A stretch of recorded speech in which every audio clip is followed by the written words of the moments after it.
Good evening, great people. And welcome to another dope episode of the Phat Girl Chronicles, where we get all up in your business and discuss the topics that matter to us most each and every Tuesday, which we lovingly call Fat Tuesday, right here on Facebook, YouTube, and Twitch. We will be on Instagram shortly. But how y'all doing, peoples? How y'all doing? What it do? What it do? Y'all doing? Everybody all right? Knowing. Y'all is good? How was y'all day today? All my life I had to fight. Not all your life you had to fight. Man, it's been rough. My whole hair turned gray. You see how I do? What? He talking about that Okay, picture. Moses over there Started with your on. hairdo. Moses over there and got his hair done. I had to. Moses and got his little hair did.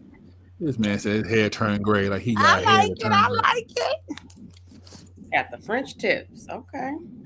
Right. Got us little French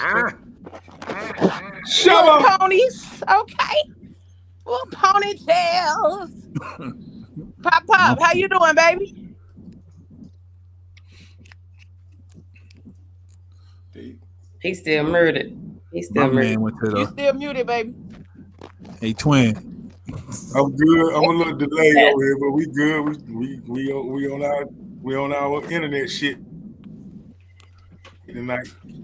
I ain't mad at it. Twin Moses went to the Bronner's hair show, got his hair did. Period. Oh, that's right. He is in the A, ain't him? Yeah. A.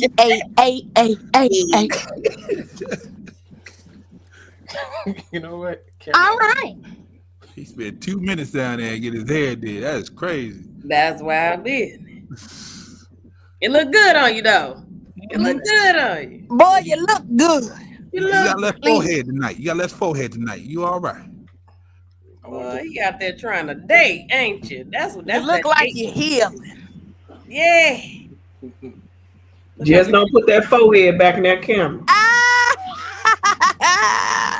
Look like he ready to let love in. Okay. Don't put that forehead back up there. Nisha said, watch that forehead, though. Watch that forehead. Watch that forehead, though. All right, y'all. So tonight, we are talking. We is talking healing, but make it hood. Gang. Healing, but make it hood, okay? Talking about unconventional mental health practices from the culture. All right? From the culture. Listen, so I know last week we talked about what we talked about last week, y'all. Being petty. Being petty. Being petty. Healing. Healing. We talked about being petty.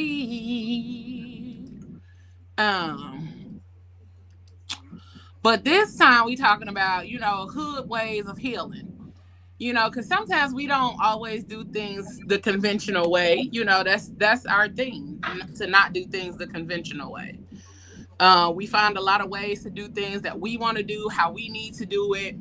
And let me ask y'all, what's one hood therapy type of thing that has gotten you through your hardest moments? Going to the gun range. Okay, come on. Shoot them up, shouty. Ginger ale and crackers. Nigga, what? Well, they ain't say nothing about your stomach being upset. I'm with you when you Mental right. health messes with the stomach. Come on now. Walk with me. Walk with me. Mental health do make you get the bubble guts sometimes. You know what I mean? Walk with me. Not walk with me. Not walking. No, I'm not gonna walk with you if you need that. Pablo, I'm not interested. Out there airing it out. Your mama said to just put a little baking soda on your tongue. Baking soda on the tongue. It settles your stomach. Yeah. It had you out here burping like you just drank too much. It settles much. your stomach. Just put a little baking soda on your tongue. Never knew. Yeah. Like on the skin, or you ingesting it? You put it in your mouth on your tongue. I'm just saying. You got to ingest it. You gotta ingest put it it and on your swallow it. tongue. Because gotta when put you it on said the your tongue. gums, I'm thinking like cocaine. No, that's Not not cocaine. like cocaine. cocaine. She said on your I tongue. said on Oh, your I heard gums. I'm sorry. I said tongue. This what Wow. happens when I'm gone for 2 weeks. This what happens when I'm gone for 2 weeks. Okay, I'm sorry. Tongue. Put You a gotta little let bit it on your marinate on finger your palate. and put it on your I heard tongue. this. I heard that. No, I didn't say that. You gotta let it marinate on your palate. Yeah. Driving Anybody else? real fast. Come on, going for a nice little ride, okay?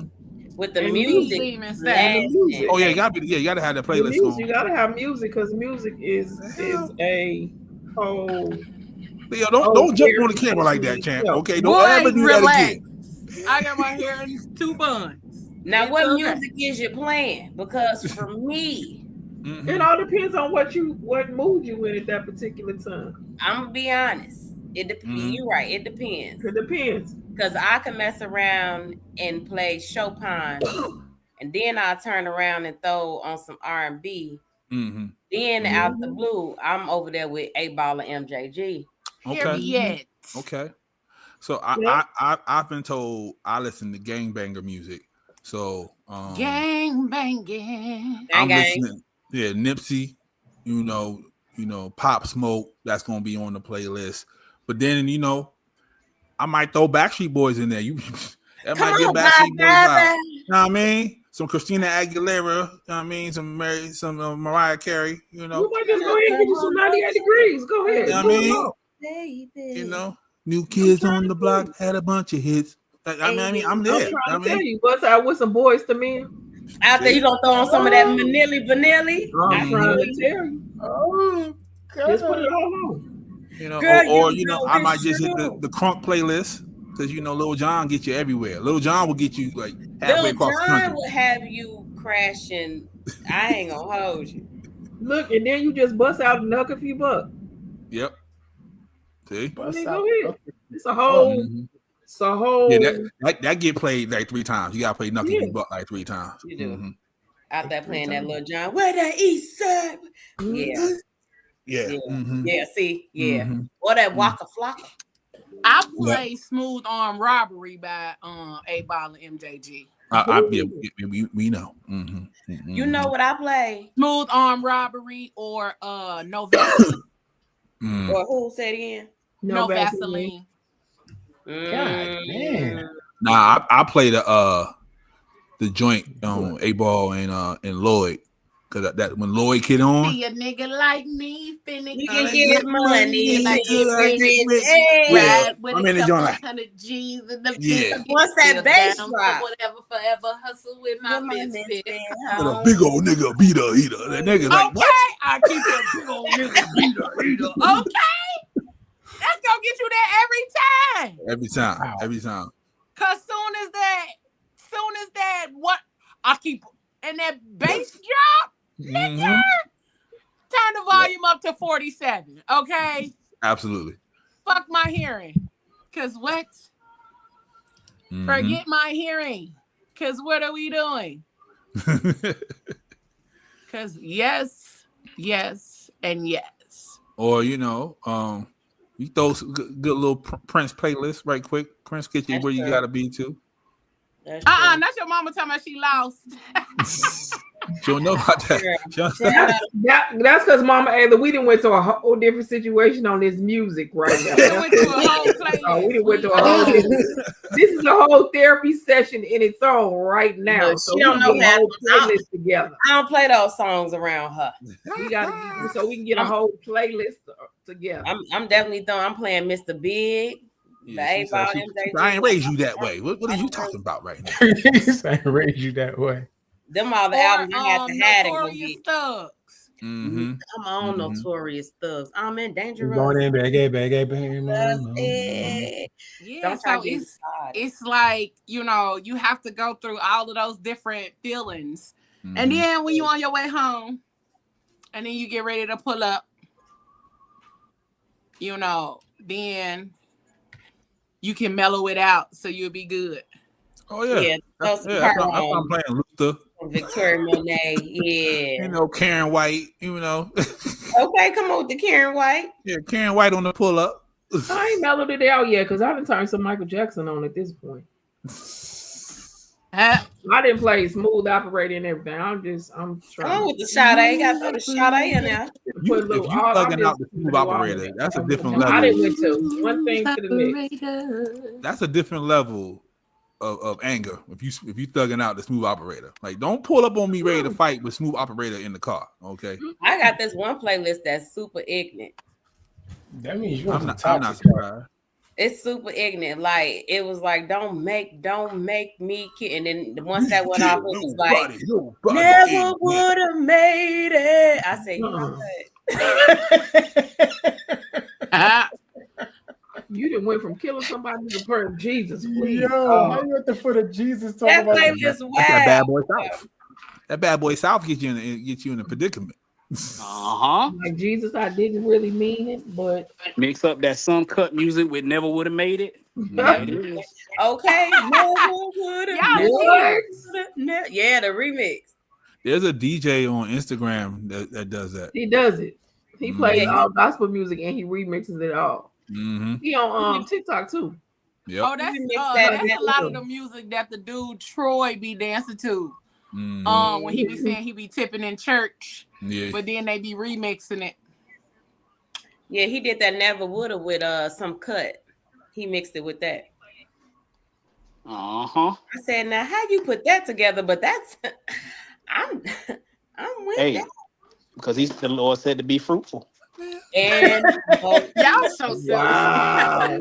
I'm leaving y'all alone. Yeah. Wow. That worked. That's what he said. Doc. He said, "Be what, Doc? Fruitful." Okay. Come on now. God. Okay, with the fruitful. He said that after they messed up. One of my other favorite things that I absolutely positively have to do, like if I'm in a mood or if I really just feel like I need to clear my head and get my thoughts together, is cleaning up. Mm-hmm. Yeah. Put it on some good old soul music, and when your house smell like a combination of 12 different cleansers and then some incense. And you really need to open the window because you really gonna kill. Listen, about to be on the floor together. And you I told you, Leo, boil that fabuloso. I'm not boiling no fabuloso, but also, you know, you gotta season the tub with Comet. Mm-hmm. Now, you gotta wipe the mirrors with the Windex. You gotta mop the floor, so that's something different. You gotta wash the dishes. That's something different. It's not like a whole bunch of different stuff in here. But you cannot truly clean your house if you're not listening to Anita Baker or some Stevie Wonder. Like, I feel like when you clean up, you gotta tap into your ancestors to clean up real good. Right, because you gotta get some Natalie Cole in there. You gotta play music. Mama didn't turn the Whispers on with the Temptations. That makes you stop in the middle of cleaning. If that music don't make you stop and start doing one of these. Yeah, I mean, that ain't the right music for you. Isley Brothers. And Dr. told you that Comet was not a seasoning. It is for the bathtub. Sure is. Comet is a seasoning. It ain't. Y'all not about to put the tub on the grill. It is not a seasoning. It is. It is. You gotta season the tub before you go in there and clean up the bathroom. So it got to marinate. Yeah, you got to marinate in there for a minute. You got to go in there and spray everything down and leave it in there, and then come back and clean up. Yep. Yeah, you wipe everything else, do a little mopping, do a little sweeping, and you come back. Mm-hmm. Obviously, y'all could tell. All of y'all need Jesus. I deal with that already at home. That is not no doggone seat. I get right in there with a rag and I get to going. No. See? Oh, your tub ain't clean then. Your tub ain't clean then because you ain't the type of person that get right out the shower and be naked cleaning the tub. Like, yo, but man, I thought I was the only one who do it. Don't judge me. Hey, don't judge me. I just like Pablo, don't judge me because as soon as I get out the tub, I get the stuff and start spraying. Y'all need to relax. I get the spraying, boy. I put some clothes on first. And I be in there like what Jody's stepdaddy that was cooking in the kitchen. Hey yo, not Melvin. Not his stepdaddy. Not making eggs and bacon like Melvin. Yo, put And some when you clothes do that, on. you gotta have when you're doing What you that, do you is you gotta get have a out. immerser. You get out of the tub, Shit, y'all talking about a season it, go bathtub. I put ain't some seen a clothes on, and then come back. That's what you do. bathtub since I was. He said, I ain't seen a bath. Y'all What you niggas say, over Pop Pop? You ain't Hold said a on, hold bathtub. Hold on. Pop Pop. I said I ain't seen no bathtub since I was 10. Yeah, because you was what? You was already 6 feet. Oh, that's the problem. Okay. Can't fit it. I ain't can't fit it at the. I gotta take a I shower. can't Yeah, fit in he the can't tub. I fit. try to get in the tub. They calling the fire knees department. be out. Cause he That can't mean fit you it. ain't He gonna get stuck. I think I you ain't call went the play fire swimming in a department. while. What's that? They I had to said call you the ain't fire went. department to get you up out of there, Pop Pop. Oh, he froze up. Yeah, my Pop beat. Pop Like, said he ain't went play swimming in a minute. Yeah, they gotta call the fire department to get me out. They're gonna have to use the jaws of life. I can't. I be in there with the rag like this, squeezing and get it on my knees, so my knees get wet. Whoa. Pause. Okay.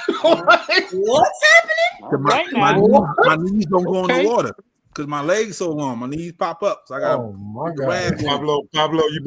Pablo, you better stop talking so much about taking a bath and the way you wring your rag out. You know how these women in there, they're gonna call you sassy. Man, it's all. I drink milkshakes with whipped cream on it, so they can call me what they want. Not your knees up here and you wrap like that. You know what I mean? Oh man. I still be having room in the tub when I'm in it, but you know. We know. That made no sense. We know. Oh wow. We know. See, I ain't even go there. See, I let it go. That's Somebody crazy. was. It's all right. That's I beat you to it. You let Bob's cartels go ahead and get no. That was me. You had a whole 3 comebacks for that. That's crazy. That's okay. I decided to just do it to myself. Well, we know you. Yeah, we know. It's all right. We know. So outside of music and cleaning up, how else do you guys go about non-traditional ways of like self-soothing or like really tapping into your mental and giving? First of all, let's back it up a little bit. How do you check in with yourself to know like if you are dealing with some stuff or you got some stuff going on? Like how do you check in and make sure like you can keep moving forward? Well, I know for me, sometimes I'll just like since I've moved, one of the things that I do is like I'll sit in my living room. Thank you. I'll sit in my living room. I may have like a glass of wine. I may have a book or something with me, like a notebook. And I have a hookah. Just kind of sit there. I'm smoking my hookah, drinking my wine, and just kind of like Gang banging. Right. just having like a little moment to myself. Gang banging. Gang banging. Just saying. Smoking it smoke.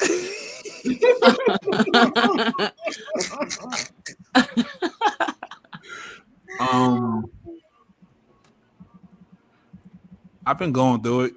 It's like at different phases now. I feel it. It's a real emotion. I feel it like it's like a person in the room with me when I'm starting to go through it now. Wait, is somebody there with you now, or are you just saying like? Oh my Lord! No, feeling? like when I'm sitting in it and I'm feeling okay. my mental health. I'm like, wait, say that again. Yeah, it's like it feels like a person just chilling and just staring at you like. So I'm like, at that point, I'm like, yeah, I need to get up, get away from. It's like a bad friend. I gotta get away from that nigga. So that's when I do the like drive. the depression kitty on Big Mouth. Exactly. That's when I do the long drives. I paint, you know. Or I go on a meme streak when I just post like 100 memes and go to sleep. I definitely would love to see what those paintings look like in this space that you're in. Like if you are taking like that energy and putting it onto the canvas and things like that. I would love to see that because I generally do not paint when I'm angry. Coming soon. Coming soon. Okay. I love that. I generally don't paint or create when I'm in that kind of a space. Now it is healing. Like, you know what I'm saying? If you need to just woosah, I have.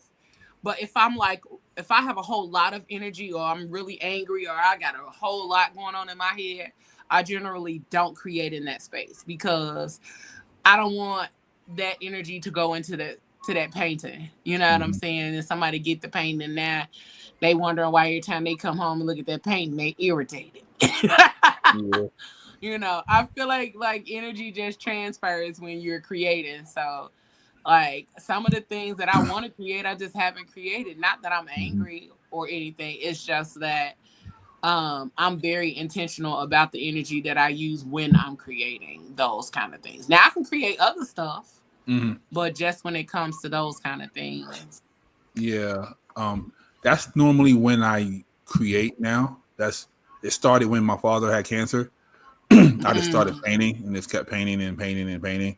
So now my therapist she challenges me like when I'm in a good mood to paint or to create something and see how that works. And it's very difficult for me to create in a good mood. Like if I'm happy or something, I'll just stare at the canvas. Like I'll literally be like, yeah, I got nothing. Unless somebody asks me to paint something very specific. But if it's just me and like, yeah, I got nothing. So Mine is coloring. Okay. I have coloring books. Yeah. I have coloring books and markers. I have different coloring books. I have a whole lot of coloring books. That is the quiet time. And I keep a journal close by. Yeah. Because that allows me to write it down. I should do that. I got 2 cases of color pencils. I should do that. Coloring books. Yeah. Coloring books.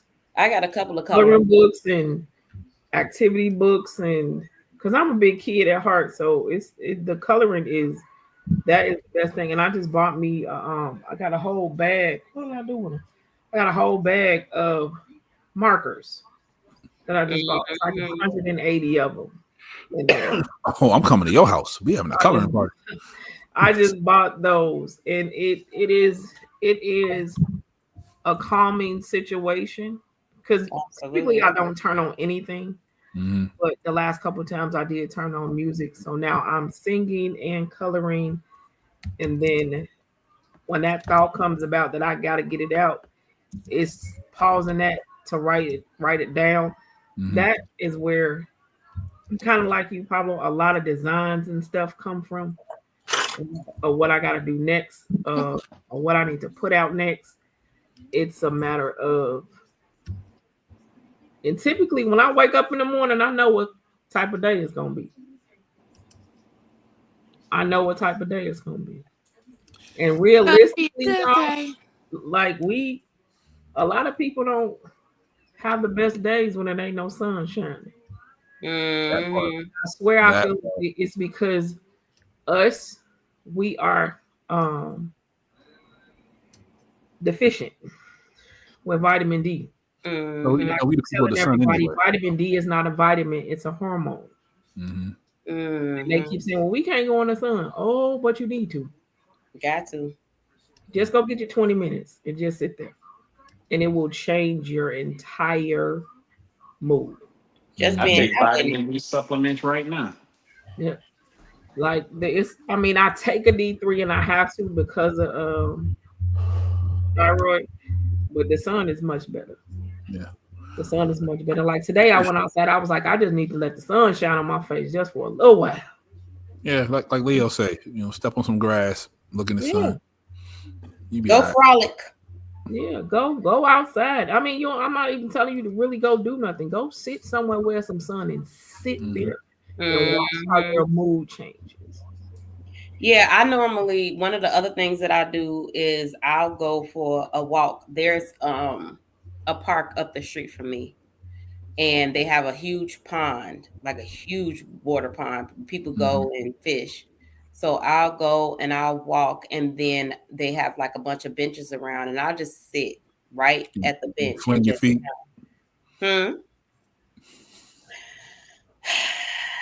Yep, exactly. Swinging my feet.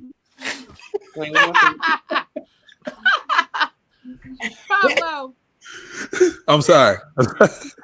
Swinging my I feet. feel bad because when I sit on a bar stool, I sit there and just swing my feet.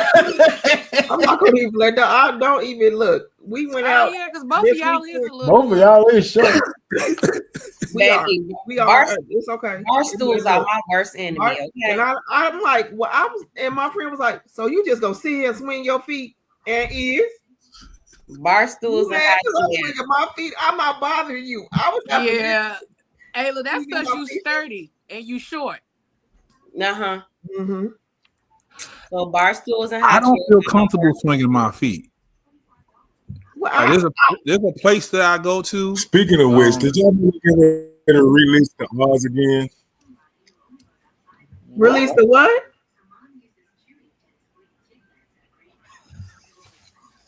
What you say, Pop Pop? The Wiz.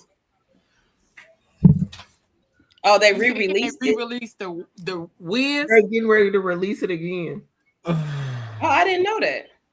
Yeah. At some point, just leave stuff. Swinging of the feet just remind me of the Munchkins. That's what it was. Yeah, this place by the water that I go to, and the bench is up on a hill from erosion. And when I sit on it, my feet dangle. I'm like, this is so uncomfortable and unnerving. Like, I have to get off the bench. Like, I don't feel right. So I don't know how y'all live through that. That's crazy. All my life, so shoot. I mean, well, I have no other choice. I mean, at this point, it's kind of too late. We're not gonna grow no more. Like I literally had to like scoot up to my feet, like touch the ground. I don't. That's about, we might just get down. So I found lately movies have been doing it for me. Yeah, I was gonna say that too. Yeah, a good movie, absolutely. Like I'll watch an old movie and don't really watch it. Other than being at home, and y'all know for me, music with a mood like. I just be there. Like I'll watch Willy Wonka and not even pay attention to the movie. I'll just be in my thoughts while Willy Wonka's playing. And then when the songs come on, for some reason, they make me feel better. So. Oh, that's kind of like me with Tom and Jerry or cartoons. Like Tom and Jerry, the Flintstones, Scooby-Doo. It has to be an old school cartoon. I almost got fired. I watched Popeye for like an hour at work. And man, something about the music. Something about the music in the old school cartoons that kind of mellows you out and kind of keeps you calm. So I think that was intentional for how they used to, want kids to sit and watch the whole thing. So they would add those little music pieces and the colors and all of that. So when I watch the Flintstones every night. I love Flintstones. That's what I put on so that I can listen to it and go to bed. I'm telling people about this classical drill music. If you YouTube, classical, I literally just downloaded the dude. Classical drill music. It's a guy who does it. I forget his name, but I just downloaded his whole album. I found it on a humble at work one day, and I was like, you know what? This is my work music. They can't say nothing about this.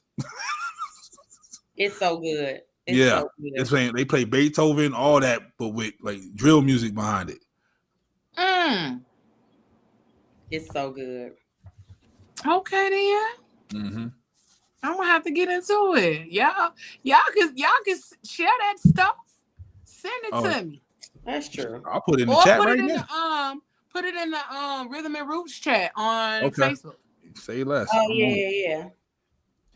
Because I think we need other forms of music to be able to kind of get out of the habit of always listening to the same thing when it comes to like how we decompress.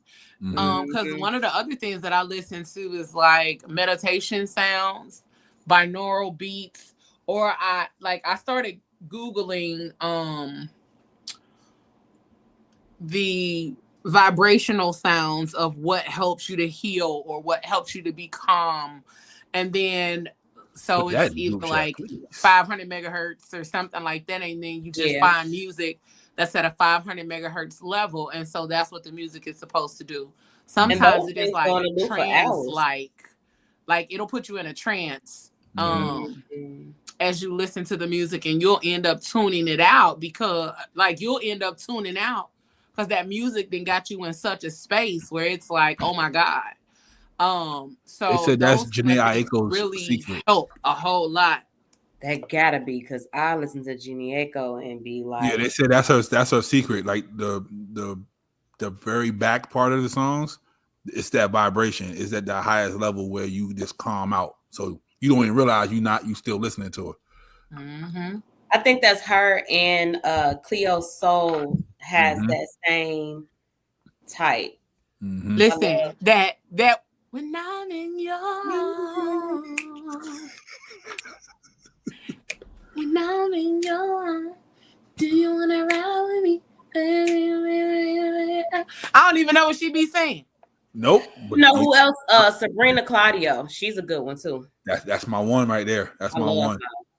Like I had to hide for a little bit because she had got put on the cancel list. But yeah, I still rock with her. They found some old tweets when she was like 14, 15, talking crazy. So not what you talking crazy. Yeah, she was talking crazy.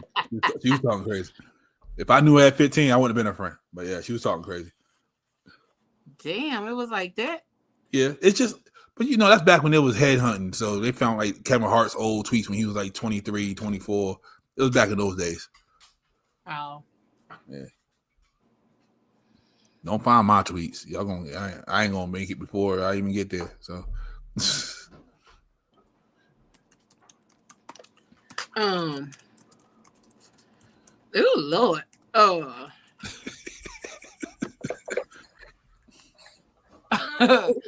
Sorry.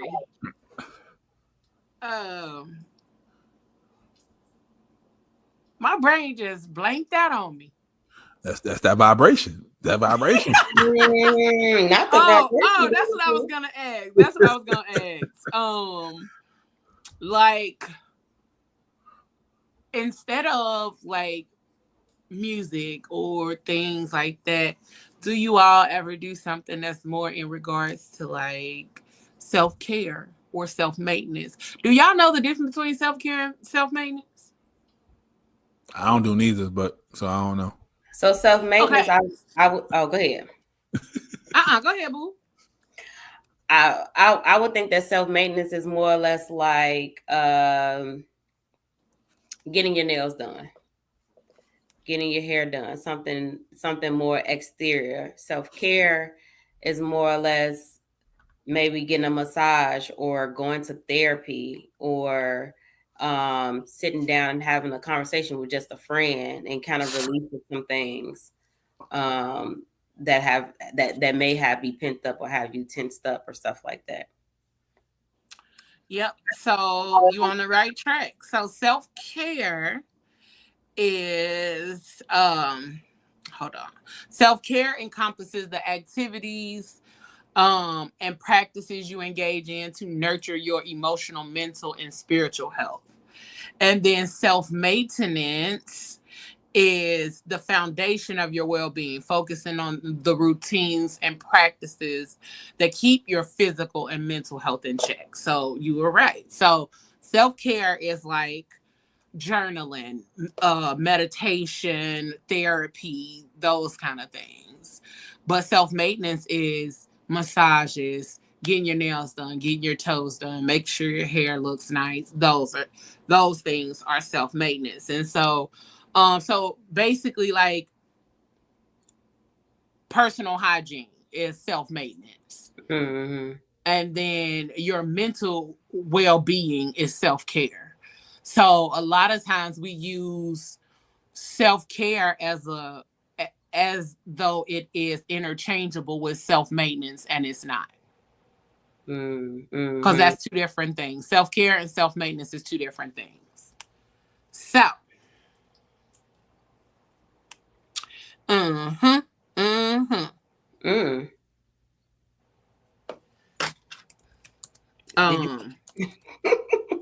You had a question. Who? You. It sounded like you was about to ask us a question. Oh no, I was just sitting up here thinking about like all the ways that a lot of us, first of all, we get those words wrong, but it also reminds me of how we often use a lot of other therapy terms wrong too. You know, how we use because somebody was saying how we use trauma bond a lot of times is absolutely incorrect. Trauma bond, when we use trauma bond, is incorrect. When we use gaslighting, it's incorrect. Yeah, so a lot of the terminology that we use often is used incorrectly because these have become hot words. Yeah.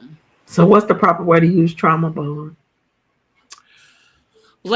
I'm not going to explain it. Let me find it. So that way I can explain it to you correctly. Because I would more than likely explain it to you how I've understood it before I heard that it was used incorrectly. So I'm going to find it. So Ayla, and then I got a question for you, Ayla. Okay. What's the right way to use gaslighting? Girl, don't give me the line. Although I know I have been gaslit before, I would say, okay, so from experience,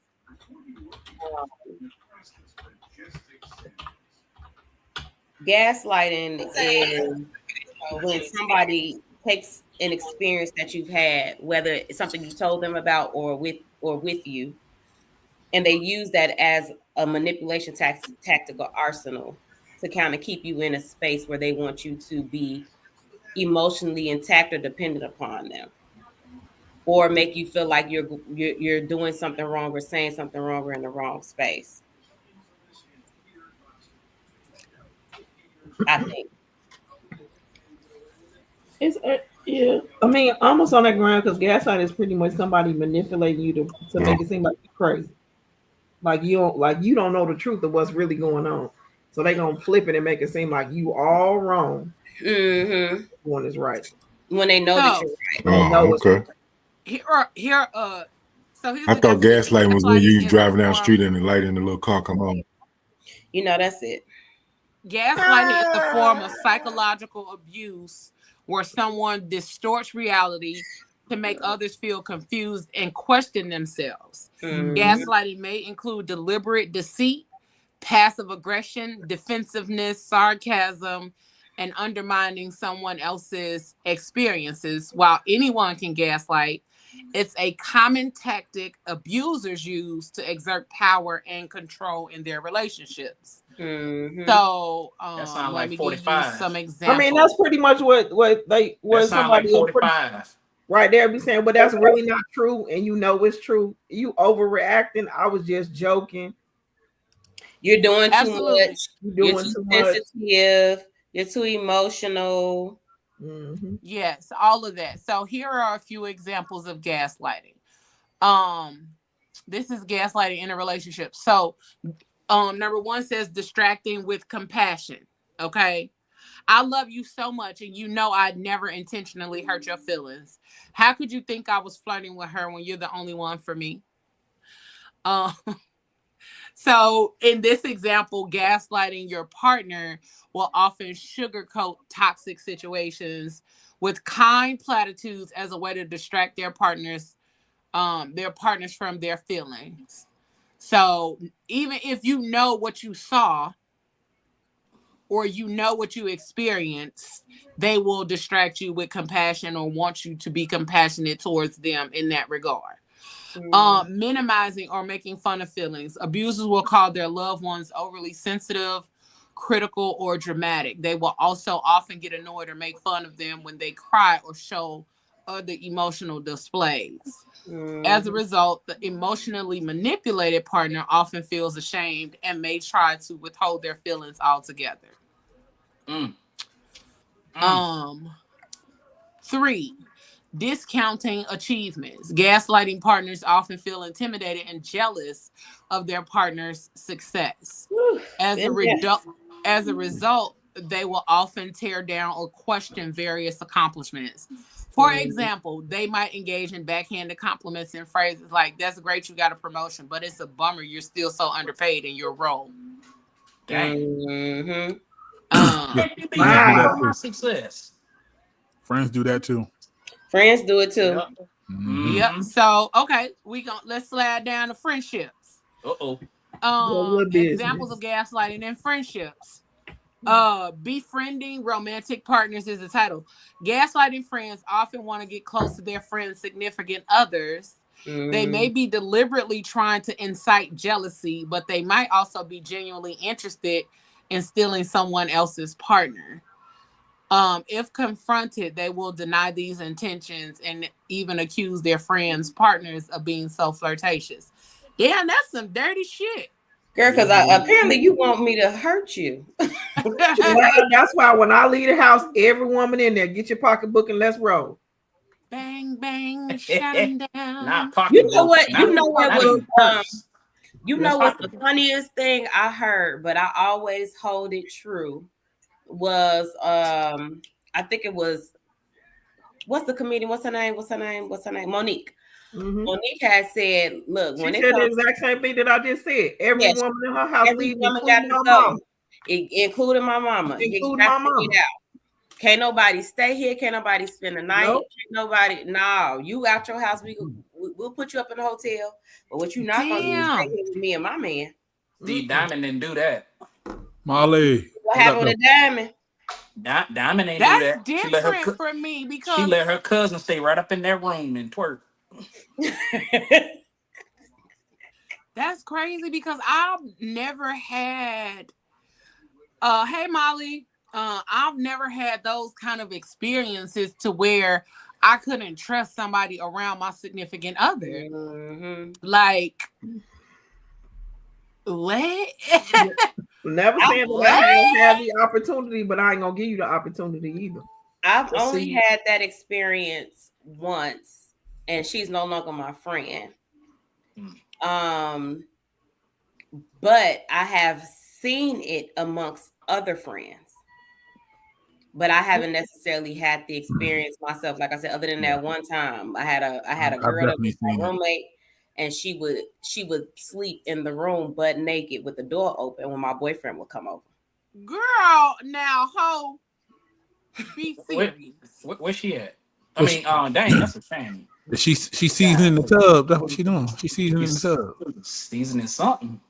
Since y'all want to be, with that smell good. Season the tub without putting I guess clothes because on. we got this girl code. Like once you didn't already had a relationship, they off limits.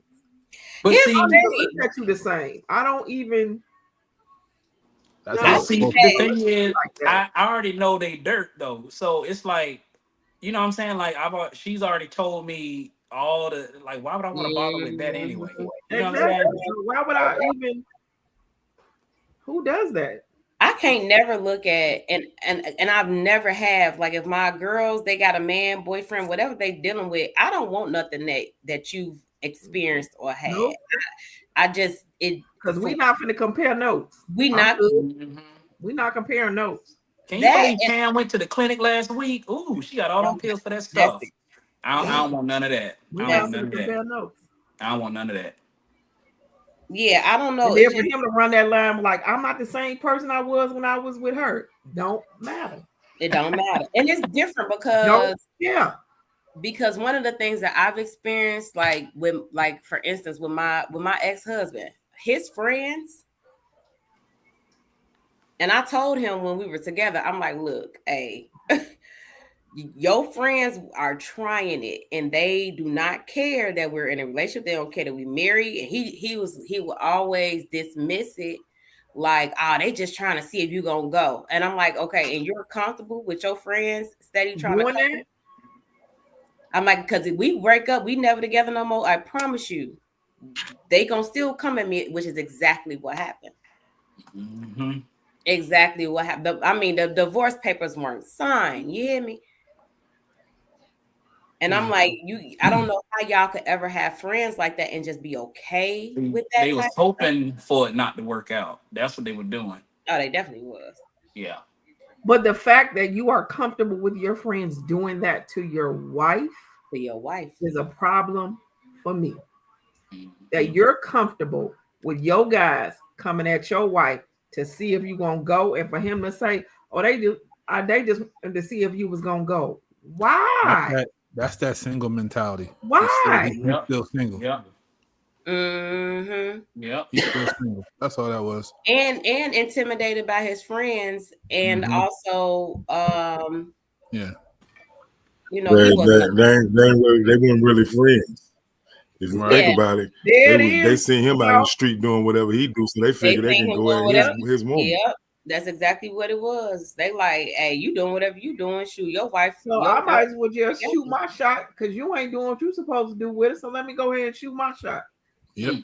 I'm still ain't looking at you like that because you part of that whole little crew. I'm good on that. Because at the end of the day, I'm still disgusted by all of y'all.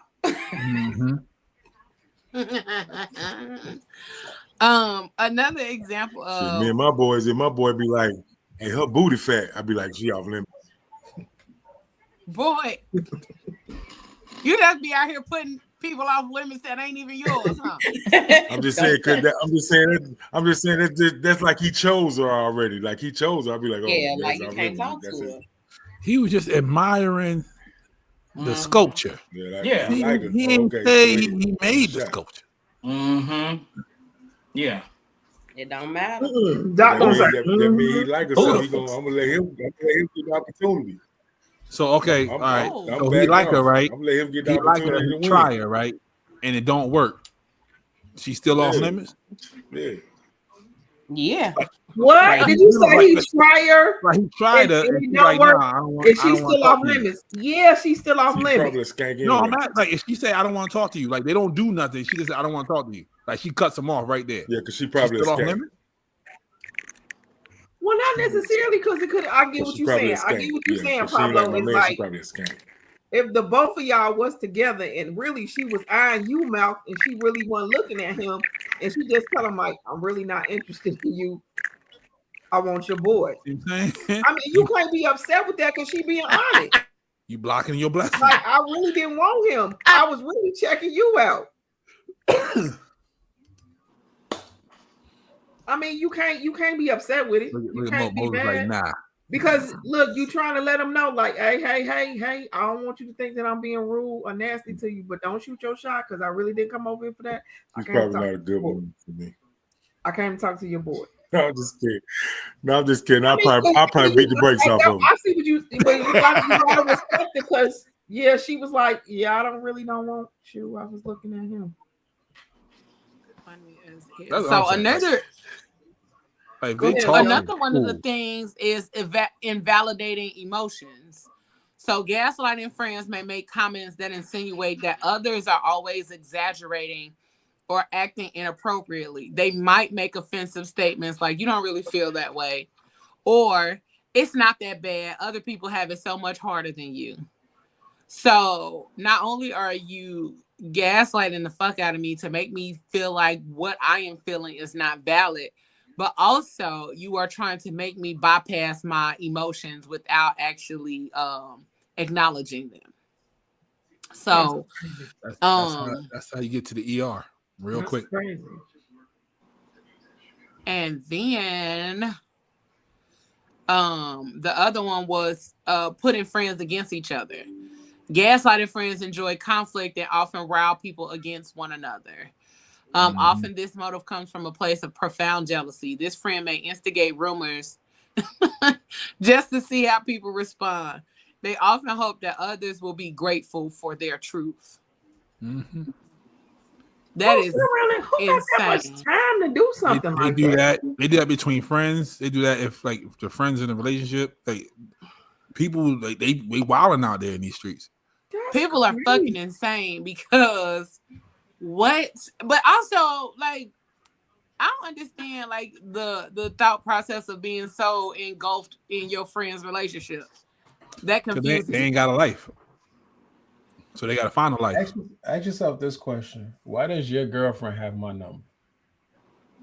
Oh, why does what? Why does your girlfriend have my number? She better not have it. But because I'm gonna whip somebody. I've seen a lot of situations where no, I've seen a lot of situations where Anisha, Shorty had like I hear what you're saying. Go ahead, Mo. I've seen a lot of situations like that. I'm not going to. I've seen Instagram videos like that. Her girlfriend had my number, and I was like, I looked at her like. Yeah, like they be because I see what y'all saying. Because I done watched a couple videos. Well, I called your guy looking for you. No, no. Or they'll do like, we're gonna see how loyal your boy is, and she'll call the loyalty game. Doing that. That means that y'all got some BS going on, and you gave her the phone number. It's always a crash out. Like unless I knew your dude before I met my dude. There's no reason that I should have your friend's number. No reason at all I should have your guy phone number. No reason. Or if she there are exceptions. She called you. She called. What's the exceptions, Doc? There are exceptions. So, for instance, I have my wife's homegirl phone number because our kids play with each other, and so they got play dates. So if I got to need that. The wife needs that. You don't need that makes sense. No, that makes sense because he got to drop off and pick up. So that completely, I can understand that. Those exceptions. Yep. That's an exception to it because his kids involved and our kids play together and all of this. And so, that's fine. I'm on my way to pick up the kids. He just your dude, right? Y'all not married, right? And they kids play together. He can still have the number? No. Yeah, that's it's the kids. I mean, is kids involved? Anytime that there are children involved, but my whole thing is don't take it to the next level. I can see Doc calling and say, "Hey, I'm on my way to pick up the kids," or "I'm on my way to drop off the kids." I'm cool with that. The extra side conversations, no, it ain't no conversation. This is where it becomes a level of integrity in your relationship. Exactly. The level of integrity in your relationship. So it's a trust thing. Like, okay, he got our phone number. Okay, the kids play together. He pick them up. I pick them up. We all got to have some type of connection to where everybody kids are. Yep. Or she'll call me like, "Hey, I'm about to drop off mine. Are you home?"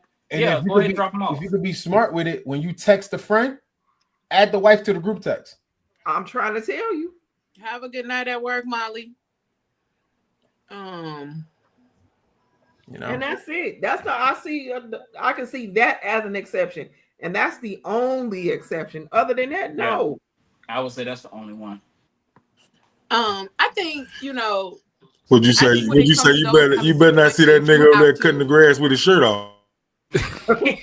You have to play it by ear, depending on the situation. You got to kind of play it by ear sometimes. But again, integrity matters in those. Okay, hold on. That's a good question. Integrity matters like a motherfucker. But also, there's no reason for your friend to be fully invested in what the fuck me and you got going on. Nope. Yeah. You and your wife are friends with another married couple, right? They get divorced, right? Mm-hmm. The husband leaves. You see the grass growing. Are you cutting her grass? Fuck no. No. Why not? Unless. Because this did happen to the same person. They didn't get divorced. They were together for years. They had 2 kids. He ended up passing away. But I see that, I see that like things are falling apart around the house. Her dad is not there. Okay. So I will go, but my wife and my kids are going with me. Exactly. Okay. You're not going by yourself. So while they talking and playing, I'm in there sweating with my shirt off. No, I'm just kidding. I'm in there sweating, fixing the AC outside, doing the planting because I know she can't do it. Now, would I go over there by myself? Nah, I mean, you're not doing the Charles on being so I think fan. a lot of times now we misconstrue consideration. Because I can be considerate of you, and I expect my man to be considerate of my female friends. So if my friends are in my house late, I expect him to stand outside on the porch and make sure they get in the car and pull off. I expect him to open the door for us. You know what I'm saying? And I'm gonna let them go in first, and I'm gonna go in before him. Right. There's an order and there's a way that you go about doing certain things, but I think people nowadays, they just do whatever people have no understanding or conception of order. There's a way to do things and there's a way to go about doing things. But also, some of these people, parents didn't really teach them a whole lot of shit in regards to relationships. And a lot of us have not seen healthy relationships. And so we think how we see shit on social media or these relationship goals is how we're supposed to navigate in relationships, and it's not. So there is an order, and like I said, I expect my man to be considerate of not just me but other women. You know, I'm not saying I'm sharing my man with you, but like Doc said, if I see this woman's house is falling apart, she don't have her dad, her husband had passed away, right? Then yes, baby, let's go over here. Let's go over your girl house, and you go over there and chit chat and shit, and I can help get the house in some order. Because then at the end of the day, you're probably going to help her do some other stuff too. Because he didn't came to me and said, "Hey, babe, I rolled past her house and her grass is looking a mess.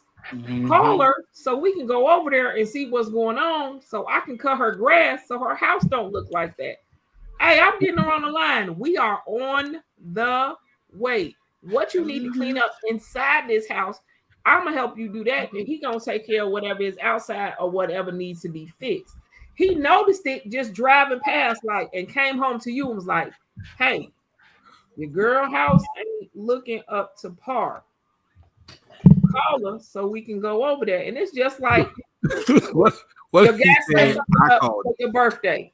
And you know, most of the times I get voluntold to go over there. Voluntold, like, "Hey, you going over there to cut her grass?" Yeah, like, "Hey, what if you come home like, "Hey, can you go fix it?" What if he came over? What if he came home like, "Hey, Rachel grass looked crazy, so I called her and told her we coming over." How you feel about that? If she my friend, I'm fine with that. I'm cool. You messy as hell. I'm calling her. I just called her and said to her, "Hey, we're coming over. He's going to cut your grass. What do you need in the house?" What if Doc said I called her and told her we're coming over? Doc ain't supposed to say nothing like that. First of all, Doc don't got her phone number. Exactly. That's what I'm saying. Yo, Pablo, you messy as hell. Doc don't got her phone number, so no, he ain't calling. That's just like I watched the video where the husband got all of her friends together for her birthday. I'm not gonna guess lie. what they said? You paying the bill for everybody. Doc, I got. I ain't gonna do that. I ain't gonna pay nobody bills now. And that's what I'm saying. He called and invited them. "Hey, it's her birthday. Meet us here at this time. We're gonna go have dinner." Guess what they said to him? "No, you paying for all of our food." So me being who I am, hold on, player. Stop for a second. So what if he wants to do that for you? How does he pull that off when he has nobody? If he said, how do you, at that point, he probably would have said, "I was gonna take care of your bill anyway." But you're not going to make him. He's talking about how to bring everything together in order to do that kind of thing without having. I don't have nobody's phone number. Social media, or if she got sisters, social media, or her best friend. "Hey, I need your help." Right, the best friend gonna always gonna have the best friend gonna run down on him. You gonna, like run down on him, like, "Hey, you know, you go to her job or something, like, yo, I'm trying to do this." So my best friend's husband planned her a surprise party. He hit up her closest friends, which was like me and 2 or 3 other chicks, and he said, "Can y'all help me to get everybody together? that she knows. He talked to her mother and her sisters and us. We got everybody together that we knew would want to be a part or come to her surprise party. And it was great. Everybody came and it was a good time. It wasn't one of those situations where he had to get everybody's number. He knew the people that he needed to contact. He knows who's the close ones and who's not. They've been together way too long for it to be any shady heifers. And if they was, they already got stumped out the picture. Right, because on that instance of it, like Ayla said, my best friend, he already know who she is. And technically it's 4 of them. Okay. He already know who all 4 of them is. I'm not tripping with them because I know that they're not going to do none of that. So you call them and do whatever you got to do with them. And you call my mama, and my mama was going to give you the phone number. Hey, go ahead and call them and get that together. If you got some solid people with you, you're not worried about that. You're not worried about that. If your team is solid and been solid for a long time, me and these girls been friends since the 7th grade. We not playing no games. Yep. He probably scared of us, probably scared of them. Like they probably gonna kill me if I come to this girl. But guess what? On the same token as you said that, those are ones you gotta look out for too. There's some planners out there too. There's some people that but my solid ones, they ain't going. Some people like hide in plain sight. None of them. And we got a code. Hey, once you already done had it, I don't mess around like that. You can go head on. Okay. So you think if he was Boris Kojo, they might go. Yeah, no, we didn't got way left. We went way. Some people get back though real fast. But since we talking about friendships and all of that good stuff, but we're gonna talk about it in a positive light. And that was positive. He fixed the air conditioners and shit. We're gonna talk about creating community. And so how do you go about, like we talked about friendships, and how do you go about creating community, but not just creating community, creating spaces that allow for people to feel emotionally, mentally, and physically safe in those spaces? Group chats. Well, I have a group chat, but then I have something that is called Table Talk that I started right as the pandemic was ending. And I was very specific on the women that I brought to the table to talk. And I made it clear that everybody that sits at this table, nothing is to be repeated. If I ever hear that you repeated anything that any woman at this table has said, it's a situation between you and I, because I'm opening this up as a safe space because they need the help. So every 2 months, we sit at the table. And we talk. And then like I notice when some of them are quiet and they notice when I'm quiet, hey, you all right? You cool? And it's like different stuff that we drop every day in the chat. Like, hey, what's going on? And memes and all that stuff. I've created a safe space for people to just say what they need to say with no judgment, no backlash, no gossip about them. And they ask questions. Hey, y'all, I need some help with this right here. Is this a physical table or it's a physical table. I know what you're saying. It's a physical table. Okay. It's a physical table. Okay. It's a physical table. So me and my friends used to do something similar to that when we were younger. And it was called a powwow. My mom used to have us all sit together because it was a bunch of us at once upon a time. I think it was like 13 of us at one point. And it was always little stuff here, like little dramas, stuff about boys, stuff about who said what, talking behind somebody back, whatever. But we would come to the table and talk all of that stuff out and get to the bottom of it. And we call them powwows. We don't do most of those anymore because the group is different. The group has shifted. But on top of that, the conversations and stuff that we do have, saying within the different friend groups that I have, you know, we have, like you said, safe spaces where we'll come together, all together at some point where we're like, hey, we just need a mental, like we just was texting this week or last week and saying how we need a mental health break and everybody needs to just, you know, we want everybody to just come together. So we're going to do that. We're going to, you know, set something up where all of us are going to come together and just kind of like just deal with, you know, talk about the life stuff, the stuff we've been going through, laugh, joke, you know what I'm saying, eat good, and just have the good vibes and the exchange of energy. Sometimes as people, we need that positive exchange of energy in order to help boost us, to help build us, to help us move forward in the shit of life that be going on. So yeah. Yeah, I personally don't have a lot of I don't have a lot of those situations. I have a lot of one-off conversations with people. So it's usually like one-on-one conversations. I don't have a lot of group chats because a lot of my friends are friends that I met like over time. And so that, you know, how people talk about separate friend groups and stuff.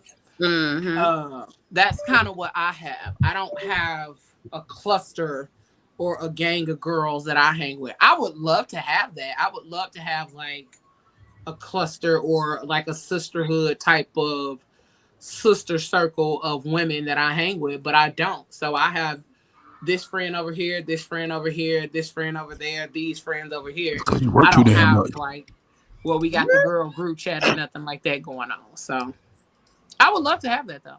Right, and like my you never home, nigga. Well, how are you gonna be friends with somebody you ain't never home? These are totally different. You never home. How you gonna have friends? You work all the time. I don't know why y'all don't think I be at home. Baby, I be at home. You still working. I work a lot, but when I'm not working, you working right now. You working right now. I know, but I'm at home.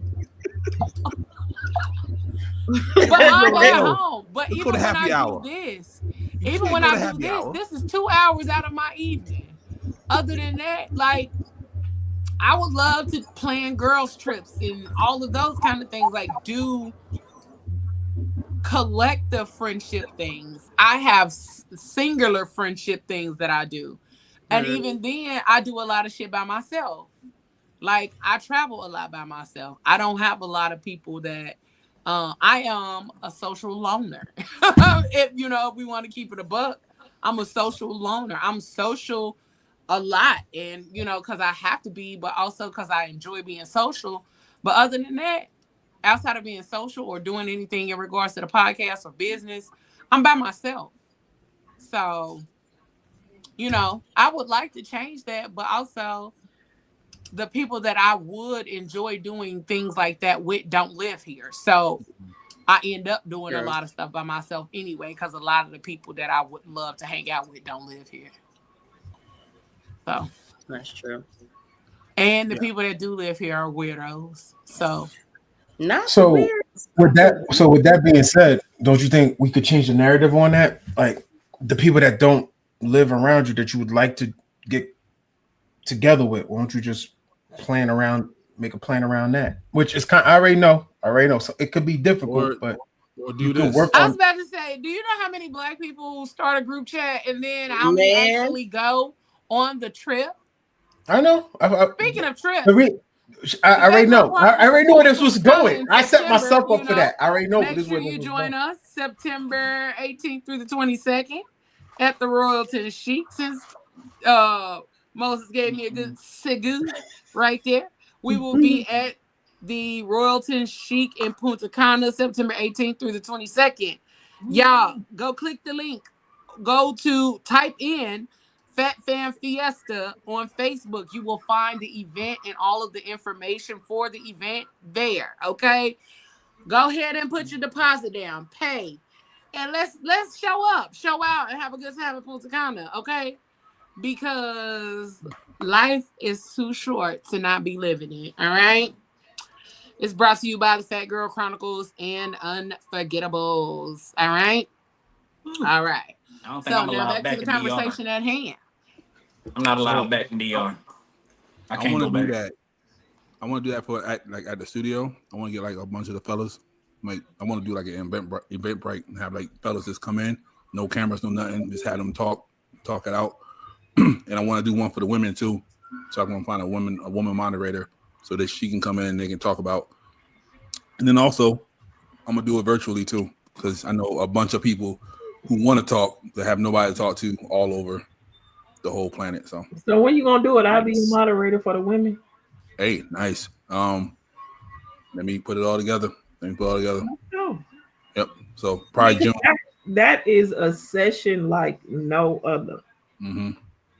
That it's a safe space. When somebody makes a space for you to feel safe to share what's going on here and here, it helps. Yep. It helps, and that's why I put the women at the table. And Doc asked me, "Is it a physical table?" Yes. Because typically when I do it, I feed them as well. The reason I asked that question is because I would wear a wig. Where's the table at?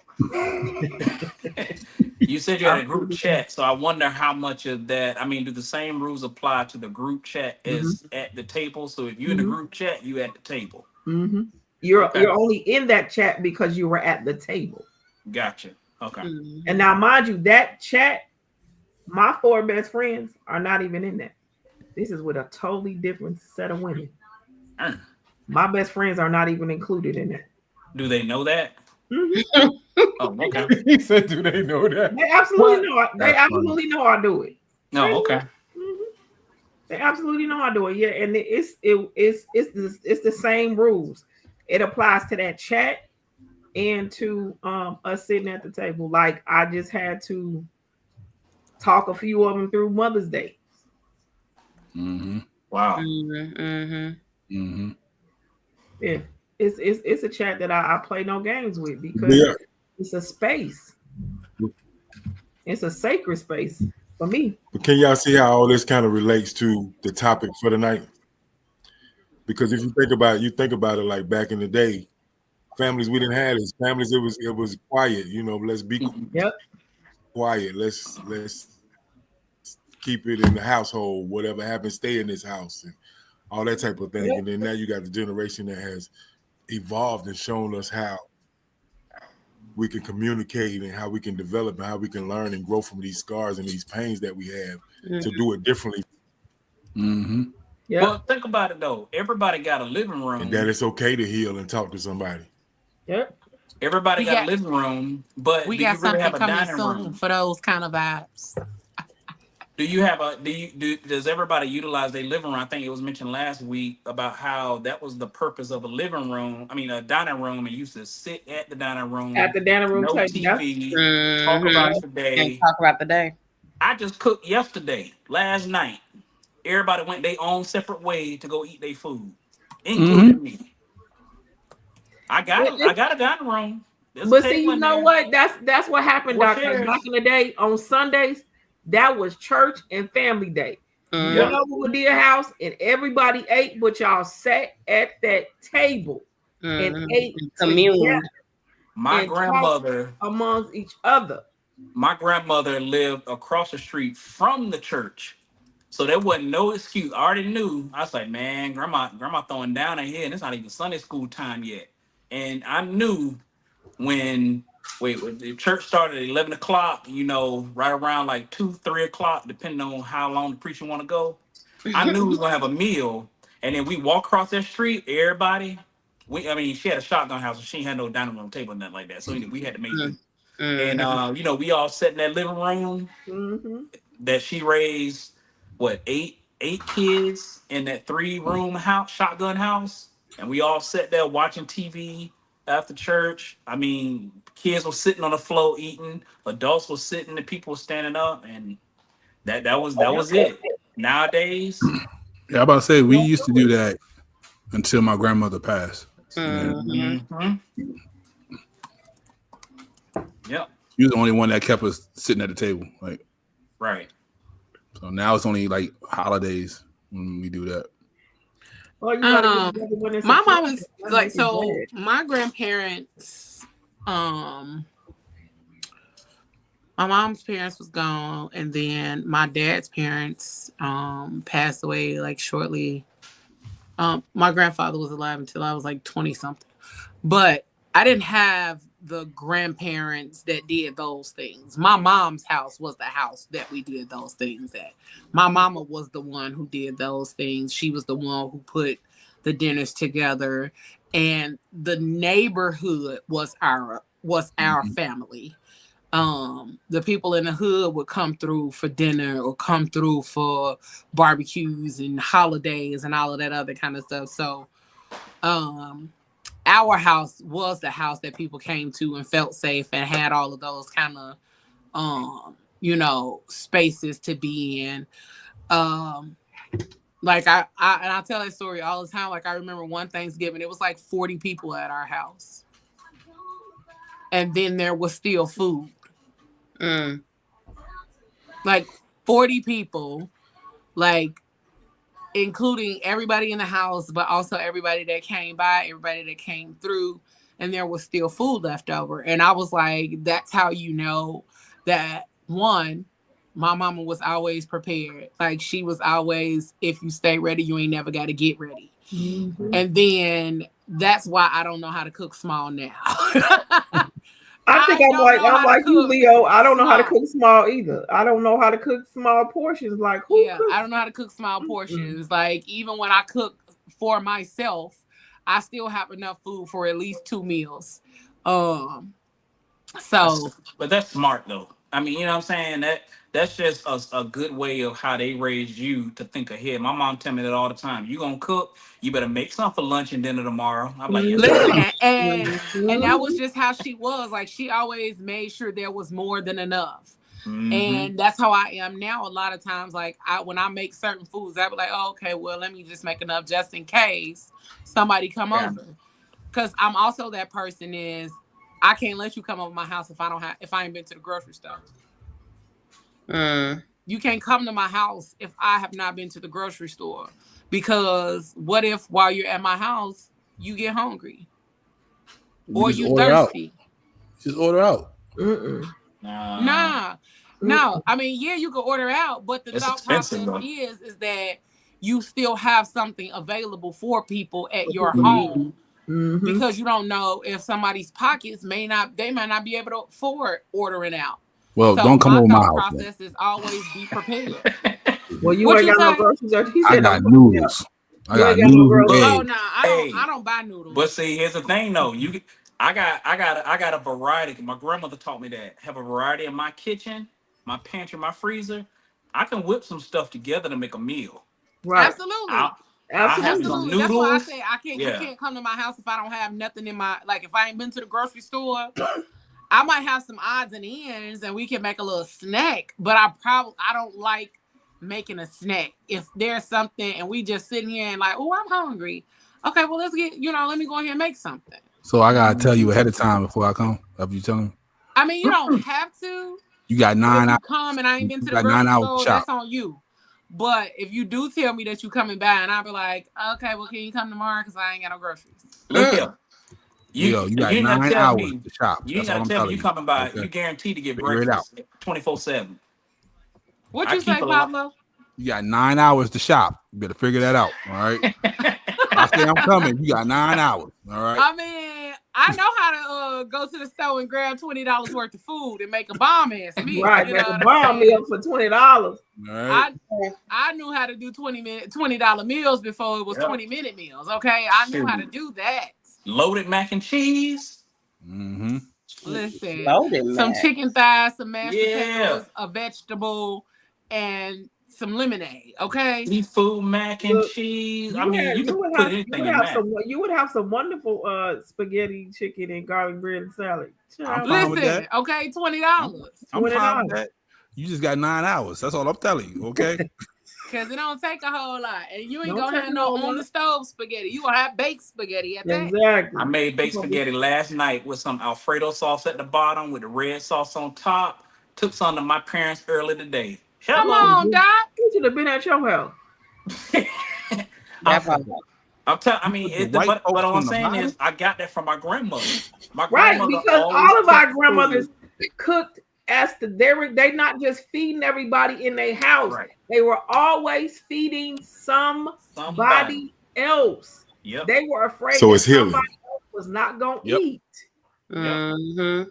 What you say, No, Mal? you won't come over here and eat. Mm-hmm. What you say, Mal? He said He said healing. it's healing. So food. So reason we call it soul food because that was our healing back in the day. That was a lot of therapy and healing. Exactly. Mm-hmm. You ain't gotta give me no warning to show up at my house. If you come over here, there's food somewhere in this house I can whip together. You be like, dang, you put this together? Yeah, I thought about this last week. No, I didn't. Look, and when you always got them extras, like I keep a linen closet full of toiletries. My daughter will drive past the store to come over here and be like, "Ma, I got this, and this." Well, you still got like 13 of all of them. Mm-hmm. I just keep it for that very reason. But she gonna go but if she out my way, I went by your house to get some toothbrushes. Let's talk about what Mal said a little bit more, though, in regards to it being soul food and how we, as Black people, because we talked about community spaces and healing and making safe spaces and things like that. And a lot of times when it comes to us, cookouts, being at the church or in the church basement, beauty salons, barbershops, the porch, you know what I'm saying? All of those spaces became safe spaces for us, but also, again, cooking and the soul food and all of that kind of thing. So what is your favorite thing to make that brings you a sense of healing or a sense of relief or release when you are in that state of being, when you are in that, you know, where you are trying to heal or you're trying to navigate through some tough feelings? What's y'all favorite thing to make? Are we still on the soul food realm or any food at all? I mean, it can be soul food, but you know, that might not be your favorite thing to make when you in the space of trying to heal, trying to go through stuff. Well, some people call it candy yams. I've been raised on calling them sweet potatoes. Yeah. Sweet potatoes, and for some people that don't understand it, sweet potatoes and baked macaroni and cheese go together. Okay, that go together. Go together. You eat it at the same time. Yep. You don't got to give me none of the rest of that. I just want the sweet potatoes and the macaroni and cheese, and please make it with a whole bunch of cheese. And throw me a little dressing on there. We good, okay? I'm good. So I don't want none of the rest of that stuff. Either some baked or smothered chicken. Sweet potatoes dressing and macaroni, because I need the juice to like marinate all of that, like under the bottom. See, and look, call me not Black or call me what you want to call me. I don't eat dressing. Never have, never will. But that sweet potatoes and that macaroni and cheese on the same plate. I tear up some dressing. I'm good. See, you gotta have that. You gotta have that. That my grandmother taught me how to make some good baked chicken, but then she never taught me how to make smothered chicken. So I explored that, you know, in the last 5 years. So I've been trying to tweak that. So you make it with the gravy from scratch, Doc. I don't use no powder, no jar. Come on, Doc. Okay, I want some of that chicken. I want some of that chicken, Doc. He front for the ground. Everybody that know how to make, I only ask that because everybody don't know how to make gravy. It's not hard. It's not hard. I don't know how to make it. I promise you. It's only a couple ingredients that you can make your own gravy. That's it. And you can do it. You can do it 2 different ways. You can brown the chicken in the skillet, leave all the little bits in there. That's what my mama did. Onions, some flour, a little bit of butter, and chicken stock. I don't put water. Yeah, I just switched over to chicken stock because I was doing with water. Put some water. Put some water with less sodium, and then you build up your layers from there. Or what you can do is use mix in some cornstarch, going back to the chicken stock with less sodium. And then you pour that on top of the baked chicken. Let that bake 350, about an hour 45 minutes. There you go. You get a can of gravy from the supermarket. No, thank you. I don't even want it.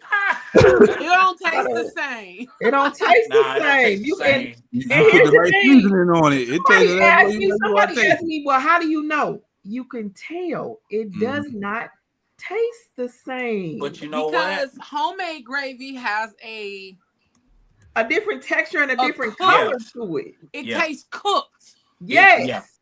Yeah. Yeah, It but tastes like the chicken you cooked cooked. it in. That's the difference. It tastes like the chicken that you cooked it heated with. up. It tastes prepared. Right. Nah. It tastes like something you got from KFC. Ramita, don't be getting out here talking about some no. I make chili. No because she don't like her food. She don't like her food mixed up together. That sounds like my daddy. They come out the same way. His It all food come out could the same. never. My daddy food would again. never touch.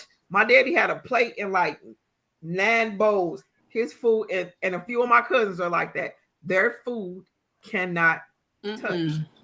Nah. Cannot. Okay. I need So mine Doc, to your know each favorite other. thing is the chicken. That for me, that's the easiest thing. Get some chicken thighs because that's the most tender part of the chicken. I love chicken thighs. You can't screw it up. So I made a post saying who out here eating chicken thighs, and they almost canceled me and threw me out of here. I don't eat chicken thighs.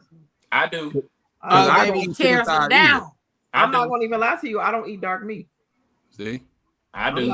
Oh my God. That's chicken the best. thighs. That's the best cut because the chicken. What they do all day? Walk around. So that part of the thigh tender, it's tender because they've been working it all day. If it's Like they're on the boneless, Peloton. All of that you might fat be all is, right.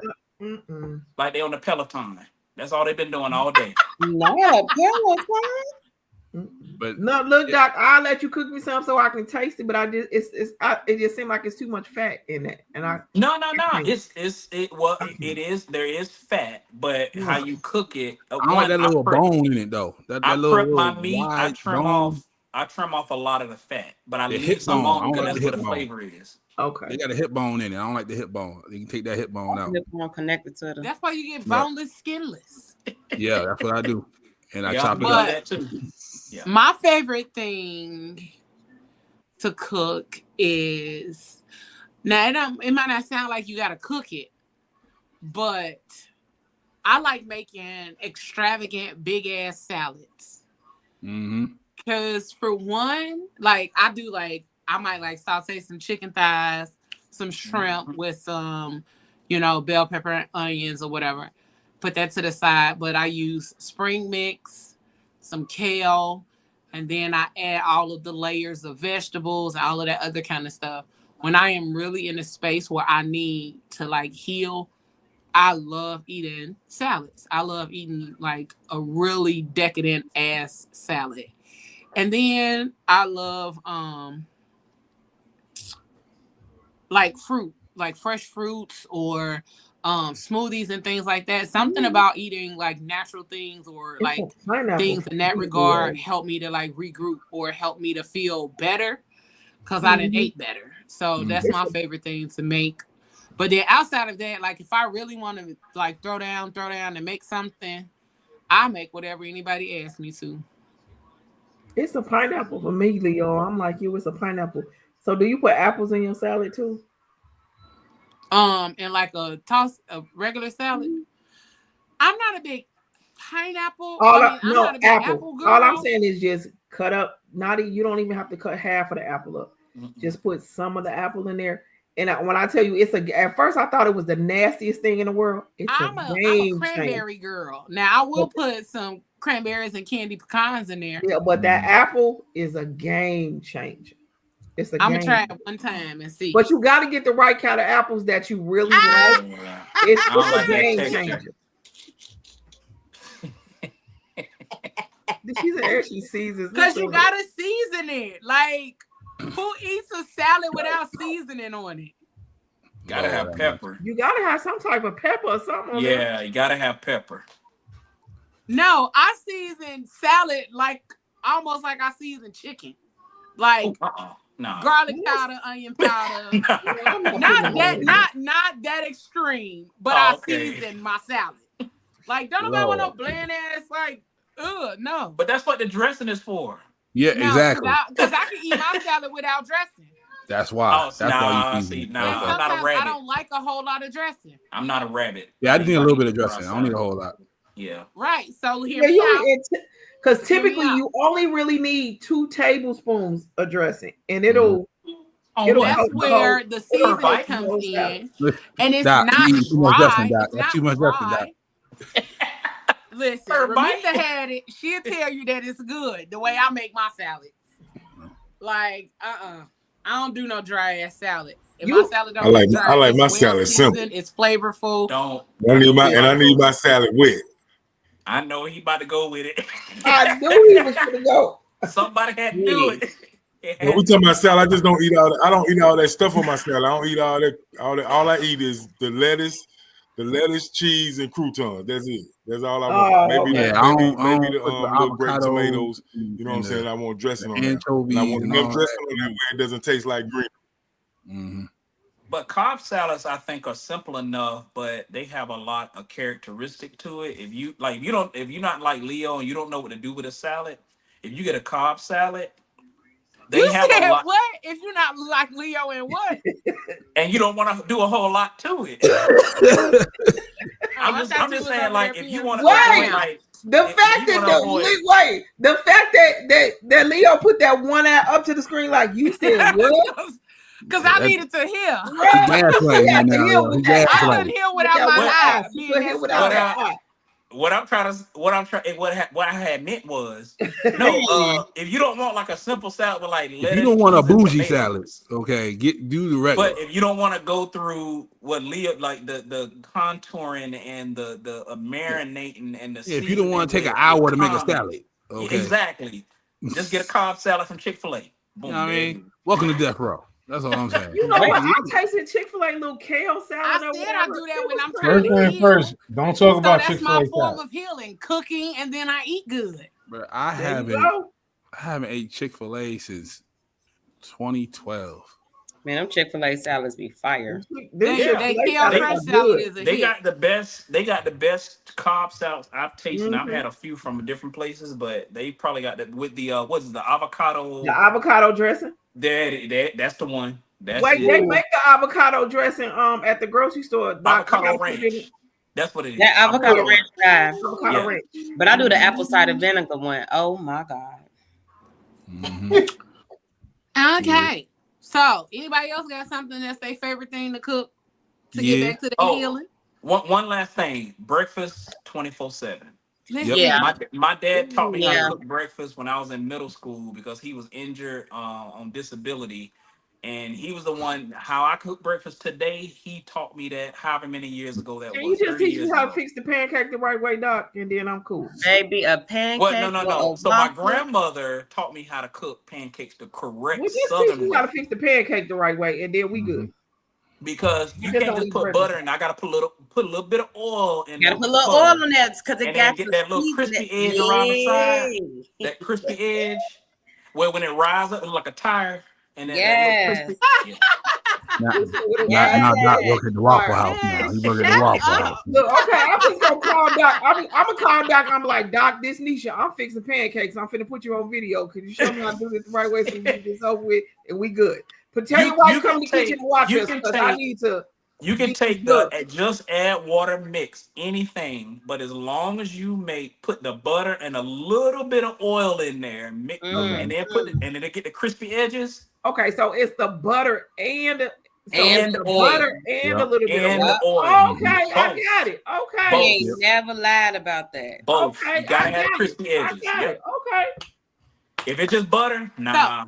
All right, so what you when we get to talking about like all of the things like Doc keeps saying, like his grandparents taught him things, and you know, I'm very big on talking about all of the stuff that my mom used to teach me in those kind of ways that helps me to, I ain't gonna say helped, I'm gonna say that helps me to navigate a bunch of different spaces and places and feelings and emotions and things like that. So when we talk about reclaiming and honoring our ways, so there are a lot of ways that we can go about doing that. So one, the way that we go about healing and doing things, we need to make sure that we don't let nobody shame us for how we heal. Don't let nobody shame you for how you heal, shame you for how you choose to go through or process your feelings and emotions. Because sometimes what may not work for anybody else is definitely the thing that may work for you. So, like I said, sometimes I lay in the flow in colors. That might not work for Pablo. Pablo might not want to lay in the flow swinging his feet coloring. But I'm not supposed to feel shame because that's how I choose to regroup. A lot of people don't even understand the factor of honoring your inner child. And when you honor your inner child, it gives room for you to heal layers of yourself. Not just the age that you are now, but it goes back. So I'm 40, so doing childlike activities helps me to heal 30-year-old Tiffany, 20-year-old Leo or Tiffany, and 10-year-old and 5-year-old and all of those. It helps me to heal every version of myself when I do things that bring me joy in that way, which is also why y'all always see me with bubbles. I love bubbles. Bubbles. Okay, I'm gonna send you some bubbles then. I got some and bubbles. Legos. So I've started to really enjoy doing Legos. Bubbles is always a thing. Coloring is always a thing. Watching cartoons is always a thing. I will sit on my couch and watch cartoons like it's something new for me, and Martin too. But those kind of things help me heal. So how do you all think that we can blend some of the modern day mental health resources and practices and things like that with the old school way of, not old school, but some of the ways that we talked about healing and make it feel like something that can be a collective kind of situation. I think that cooking is always a soothing for your soul. I swear we should all just get together and we should just do it like a cooking class, and we just cook one thing. And I think it would be so soothing for somebody that's in the midst of something. Because now you're cooking, you learn. If you don't know how to do it, you're learning how to do it. But if you do know how to do it, you're doing it. But then once you eat it, you think about it like, oh, okay, I put a whole lot of, you're not even thinking about what was really going on. Now I'm just going to eat this. And it's all going to come together. It's all going to come together while I'm eating this. Because I prepared it. Now I'm just going to eat it and it's all going to come together. I think the cooking aspect of it is like the most soothing thing. That should be like soothe anybody. Yeah, or even if some people are in the same place, like Sunday dinner. Everybody bring a dish. Everybody bring a dish and y'all sit at the table. Sit at the table and talk. Just families having dinner together every night. Right. Like even like who can't cook, we can laugh. Like, oh, you need some help. You need some help. That cornbread. Like you gotta bring. Well, you can only bring the dinner rolls because you don't know how to cook. That cornbread was kind of dry, player. And the pop and but pop. You know what? That is not a thing for everybody. But I'm gonna tell y'all something that we don't do it, but the other people do it. They sit at the table every night and eat dinner. No, they sit at the table every night and eat dinner. Even when they don't want to, they sit at the table.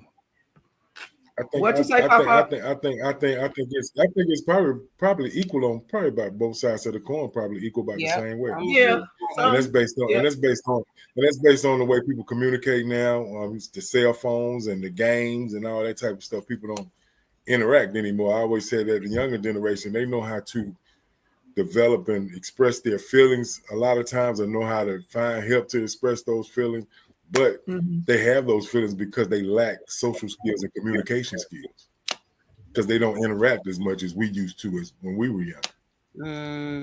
And then we also have to think about too, is pop too, is that a lot of them, we all lived through a pandemic, but a lot of them that are still in school and stuff, they lived through a pandemic and they don't know how to socialize. Because we have to think about the fact the pandemic wasn't just 2020. A lot of kids didn't start going back to school for maybe like a year and a half, almost 2 years after that. And so a lot of them may have been in first grade. Now they in fourth grade, and it's awkward because they only had to communicate or connect with people how we're doing right here. Like, this is literally how kids went to school. And so it made it awkward for them because they didn't get to go outside and play. They didn't get to do all of those things. And then when you a working parent while your kids are still trying to do school online, it eliminated a lot and minimized their possibilities when it comes to those certain things. So social skills, yeah. Mm-hmm. But so just to wrap it all up here and put it in a pretty little bow. The biggest thing, the biggest takeaway that we wanted you guys to get from this show was that healing isn't a one size fits all thing. Okay.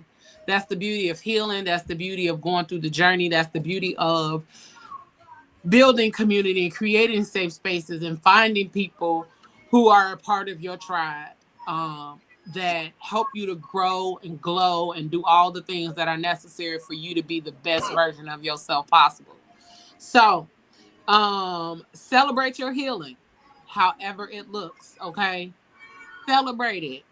Because a lot of times we do not celebrate ourselves. We don't celebrate our healing. We don't celebrate the fact I didn't knock nobody's head off their motherfucking shoulders today, so I'm going to celebrate. I didn't crash out, so I'm going to celebrate. When I could have, and I could have knocked all of this shit over, and I didn't. First of all, the people who I did knock all of this shit over about or behind better be grateful. But also, I'm going to celebrate the fact that I didn't do it because of my own sanity and mental health wellness, okay? Your healing does not need to look pretty or polished. Like, for whatever reason, we have gotten into this space of trying to record every fucking thing, and it's not something that we actually have to do. Like, you can cry. Healing is dirty. It's gritty. It's hard. It's heavy. It's mean. It's ugly. It is not always a beautiful experience. And if somebody tell you that they didn't have a whole lot of trouble or that their healing journey was a beautiful one, it may have been beautiful, but they not giving you the whole story. It was beautiful, chaotic, and messy. Okay. But, it does not have to be pretty or polished. Heal how you need to heal. And do what's best for you in that space.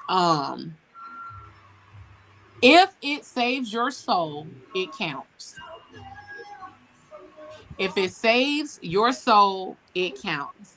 That means whatever you out here doing that's keeping you sane, that's helping you heal, that's helping you grow, that's helping whatever version of yourself you are looking to heal, or even if it's the current version of yourself and you got to tap into that little version of yourself to get through it, then it counts as healing. It counts as something that you are doing to save yourself and to save your life. Okay.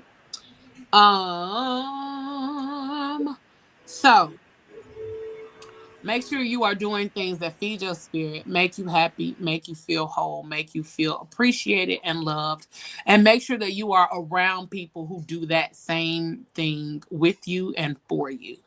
Because otherwise, you're going to always constantly be out here fighting battles with people who are supposed to be helping you along that journey to heal. Okay? My favorite thing is FTP. Fuck them people. Mm-hmm. If they not helping you, but they constantly hurting you, or they constantly putting you through the ringer, they constantly gaslighting or continuously making you feel like you are less than, fuck them people, because with people like those in your life, you don't need enemies. So continue to rectify your circle. continue to groom and remove whoever the fuck needs to be removed. Because at the end of the day, you need you. You need to be happy. You need to be healed. You need to be whole. So outside of that, anybody else who ain't adding to the healing, the journey, or the wholeness or the growth, get them the fuck up through. Okay? Simple. All my life I had to fight. And I'm not finna fight no more. Okay? But last but not least, make sure you get some good music up in you, because music heals all things. Okay? Get you some good music. Enjoy it, feel it, love it, and vibe to it. Okay? And with that being said, we finna give y'all some good music with the new music moments from none other than the mouth himself. Keisha said that crispy edge is everything. It is, especially because that edge be catching that syrup, and then it bring it. Okay, we're not gonna go there. Rodney said never heard FTP call that. You know what, Rodney? Go sit down. File transfer protocol. But do what you need to heal yourself, peoples. And make sure you are around people who help you, who see you, who value you, who appreciate you, and who love you. Okay? If they don't do none of them things, fuck them. Okay? All right. Copyright disclaimer under Section 107 of the Copyright Act 1976. Allowance is made for fair use for purposes such as criticism. We do not own the rights to the songs being played. This is for entertainment purposes only, not for profit, and in accordance with fair use. The music is credited to various music companies and artists. All right, y'all. We finna get in this thing with the new music moments with the mouth.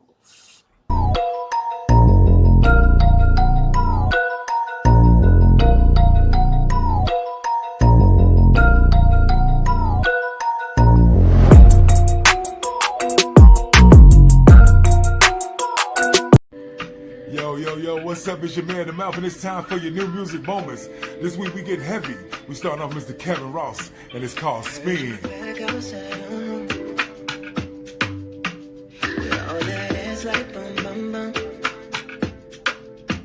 Sweet like cocoa, I came from. Can already taste you on my tongue. You gon' make me beep beep in the whip whip. Pull you over like a sheriff. You got traffic at attention. I can't miss this. I can't miss you. Run with music, and you know it. And it's so hard to keep focused. Trying to make waves in your ocean. I can't miss this. I can't miss you. Gotta spin up, spin the block for you. You're a winner, and a number two. Gotta spin the block for you. Yes, indeed, that was Spin by Mr. Kevin Ross.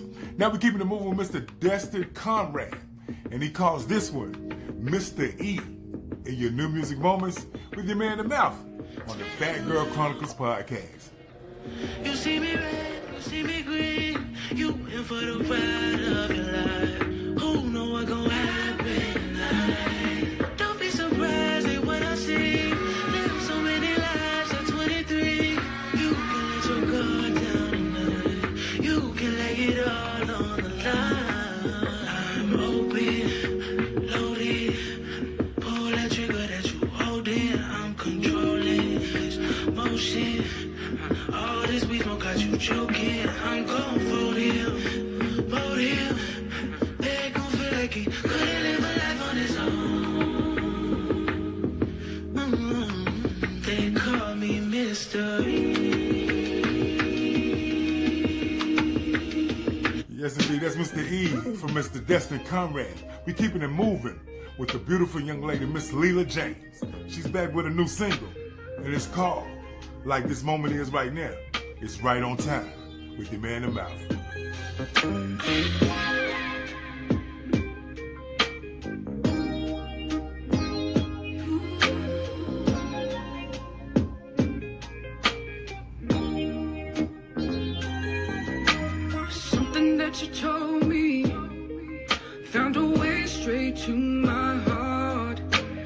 Feels just like you've known me from another life, worlds apart. Yeah. 'Cause you put that fire in me, that burning desire in me. And I ain't used to feeling like this, but your love runs so deep. Ooh, the way you give good love to me is right on time. And I was just about to give on up, but you came right on time. That was Leela James and Right on Time. Now I'm getting into my single of the week. She's back. The one and only Miss Summer Walker. And this was real simple. All she says is spend it.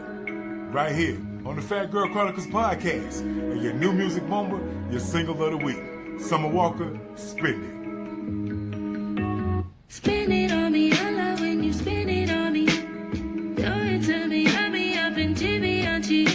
Before my love couldn't be bought, but now that's all I want. Turn me in diamonds, that's how you make it right. Drain me in silk and we would never fight. No, no, before I just wanted love, but now I just want you to spend it on me. Go right ahead and spend it on me. Go right ahead and spoil me, baby. Buy back my love. Keep those sweet nothings from me. Yes, indeed, that's your single of the week, Summer Walker and Spend It. But now it's time to get a little inspiration, man, to help you make it through the rest of your week. We get into it, Mr. Vashawn Mitchell, and this is called Make a Way, right here in your new music moment. Let's get inspired. It's a beautiful day, it's a beautiful life, right here on the Phat Girl Chronicles podcast. Chosen, even when I'm broken, I am never hopeless, no. Truth is, when I think of his goodness, think of what I could be. I'm a little bit this time. He'll make a way,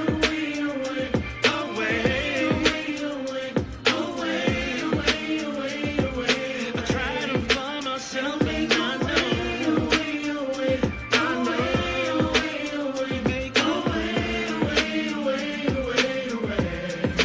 Yes, indeed, that's Vashawn Mitchell with your inspiration of Vashawn Mitchell, inspiration of the week, Make a Way. Don't forget to go pick up your single of the week from Summer Walker called Spend It, along with Leela James and Right on Time, along with Mr. Destin Conrad, his single called Mr. E. And don't forget to pick up Kevin Ross and his new single called Spin. Those been your new music moment with the man of mouth. Don't forget to follow me on IG at the_mouth247, and everywhere else is the mouth_moments. If you got any questions or concern or want to be a part of the team, hit us up right here at the Phat Girl Chronicles podcast at gmail.com. That's right, the Phat Girl Chronicles podcast at gmail.com. And just to let you in on a little secret, yeah, Phat Girl Chronicles, we got the gear coming. We got the apparel coming. Don't forget to check us out. Hit us up at thephatgirlchronicles.com. And we got you, man. The Phat Girl Chronicles podcast.com is coming soon. Yo, this been your new music moment with your man of mouth. Hope I added something to your musical collection, to your life, to your spirit. And remember, music is love, and I am love. God loves you, and there's nothing you can do about it.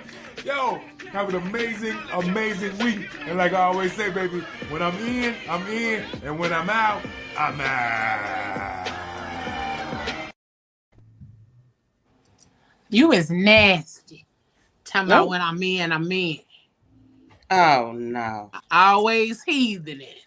Oh. He said it with such class, though. I don't care. He said it with such class. I enjoyed that. Always out here heathing it. He said it with such class. But when he's in, there was some good ass songs, y'all. Them Let us songs know is what hitting. songs that you like from the new music moment this week. Drop it in the chats. And make sure this week y'all are intentional about doing something that is going to be healing for you. All right? Make sure that your healing is always intentional. Again, fuck them people, because if ain't nobody gonna save you, you better be out here doing all the work that you can to make sure you are saving you. Okay? Okay. And remember, if it saves your soul, it count, baby. All right?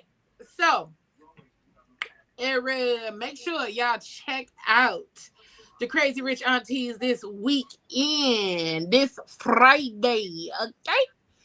I can't see these things because I ain't got my glasses on. But I believe this is the one. Yes.